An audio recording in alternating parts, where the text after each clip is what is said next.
આજે રાજપીપળા ખાતે વિકસિત ભારત સંકલ્પ સંમેલનની એક બેઠક હતી અને આ વિસ્તારના તમામ પદાધિકારીઓ, અધિકારીઓ અને લોકો પણ ત્યાં ઉપસ્થિત હતા। આ બેઠકમાં આ જિલ્લાના પ્રભારી મંત્રી ઈશ્વરભાઈ પટેલ અને ભારતીય જનતા પાર્ટીના એસટી મોરચાના પ્રમુખ ગણપતસિંહ વસાવા, ભરૂચના સાંસદ મનસુખભાઈ વસાવા અને અહીંના સ્થાનિક ધારાસભ્ય દર્શનાબેન દેશમુખ પણ પોતે હાજર હતા। છતાં ભારતીય જનતા પાર્ટીના સંગઠન દ્વારા દર્શનાબેનનું નામ સુદ્ધા લેવામાં ન આવ્યું, એમનું સ્વાગત કરવામાં ન આવ્યું કે એમને બે વાત મૂકવા માટેના આમંત્રિત પણ કરવામાં ન આવ્યા।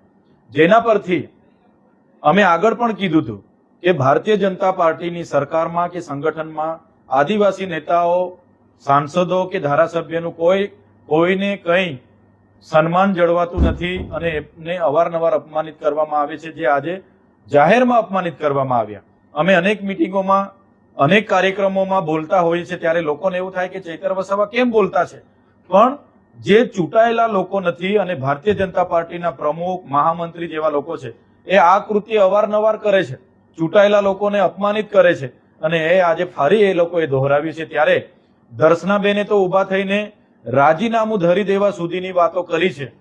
એક મહિલા આદિવાસી ધારાસભ્યનું આ પ્રકારનું અપમાન થતું હોય ત્યારે અમે પણ કહીએ છીએ કે દર્શનાબેને રાજીનામું આપી જ દેવું જોઈએ, તો જ આ ભારતીય જનતા પાર્ટીના જે સંગઠનમાં બેઠેલા લોકો છે એમને ખબર પડે। અને આગળ પણ અવારનવાર આ પ્રકારનું અવગણનાના પ્રસંગો બન્યા છે। 7 ટર્મના સાંસદ મનસુખભાઈ વસાવાનું પણ સંગઠનમાં કોઈ માનતું નથી, સરકારમાં કોઈ માનતું નથી।